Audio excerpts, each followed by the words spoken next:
Hello, and welcome back to Alluring Audio. Now, something a lot of people may not know about me is that I'm a bit of a sci-fi fan. Some of my favorite works include Star Wars, Star Trek, Stargate, Pacific Rim, Isaac Asimov's, I, Robot, Pink Floyd's The Dark Side of the Moon, and of course the Book of Mormon. But currently, I am reading Frank Herbert's Dune. It's not a big deal.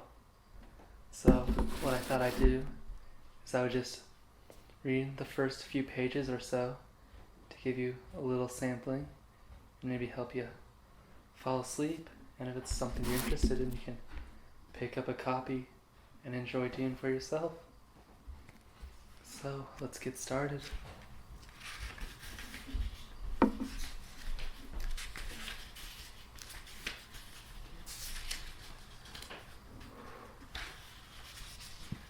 I don't think there's any zestier soundbite than the pages of a book turning. Let's get started.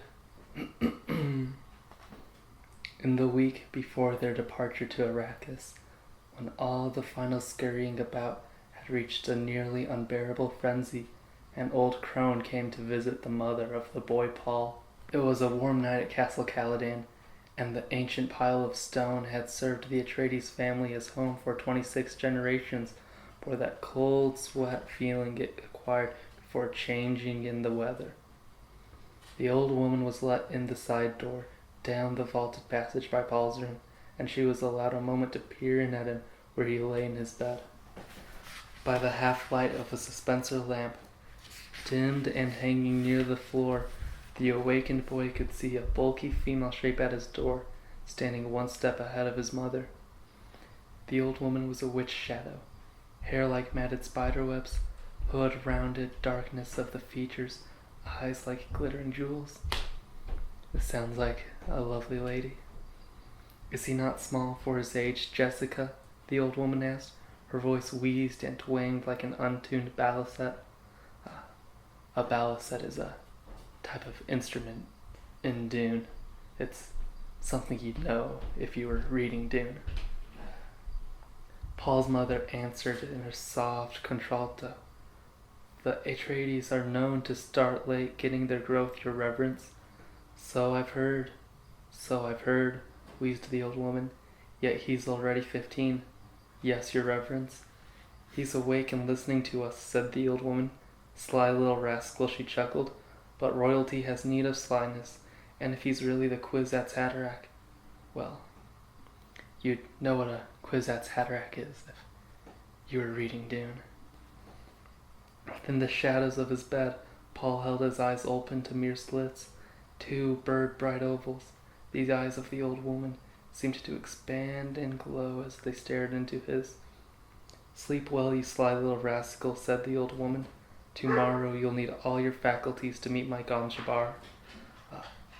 You would know what a Ganjabar is if you read Dune. And she was gone, pushing his mother out, closing the door with a solid thump.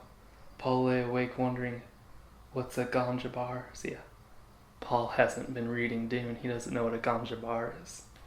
Sly little rascal. And all the upset during this time of change, the old woman was the strangest thing he had seen, your reverence, and the way she called his mother Jessica like a common serving wench instead of what she was, a Bene Gesserit lady, a duke's concubine, and mother of the ducal heir. Is a Ganjabar something of Arrakis I must know before we go there, he wondered. He mouthed her strange words, Ganjabar, Kwisatz Haderach. There had been so many things to learn. Arrakis would be so different from Caladan that Paul's mind whirled with the new knowledge. Arrakis, Dune, desert planet. Thufir Hawat, his father's master of assassins, had explained it. Their mortal enemies, the Harkonnens, had been on Arrakis 80 years, holding the planet in quasi-fief under a Chom Company contract to mine the geriatric spice melange. Now the Harkonnens were leaving to be replaced by the House Atreides in fief complete, an apparent victory for the Duke Leto. Yet Hawat had said. This appearance contained the deadliest peril, for the Duke Leto was popular among the great houses of the Landsraad. You'd know what the Landsraad was if you read Dune. A popular man arouses the jealousy of the powerful, Hawat had said. Arrakis, Dune, desert planet. Paul fell asleep to dream of an Iraqi cavern, silent people all around him moving in the dim light of glow globes. It was solemn there, and, like a cathedral, as he listened to a faint sound, the drip, drip, drip, drip, drip of the water. Even while he remained in the dream, Paul knew he would remember it upon awakening. He always remembered the dreams that were predictions. The dream faded. Paul awoke to feel himself in the warmth of his bed, thinking. This world of Castle Caladan, without play or companions his own age, perhaps did not deserve sadness and farewell. Dr. Yui, his teacher, had hinted that the Fa for Lucius class system was not rigidly guarded on Arrakis. The planet sheltered people who lived at the desert edge without Cade or Bashar to command them. Willow the Sand People, called the Fremen, marked down on no census of the Imperial Regate. Arrakis, Dune, desert planet. So, I think we'll stop there. That was just a fun little Costco sample of Dune for you. If it's something that intrigued you, you should definitely read it. And if you're interested in learning more about the lore, history, characters, themes, and ideas of Dune, I highly recommend you check out the YouTuber Ideas of Ice and Fire.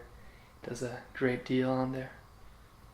So I wish you all a good night, and thank you all for watching. This has been another Alluring Audio original. Good night and bless you all.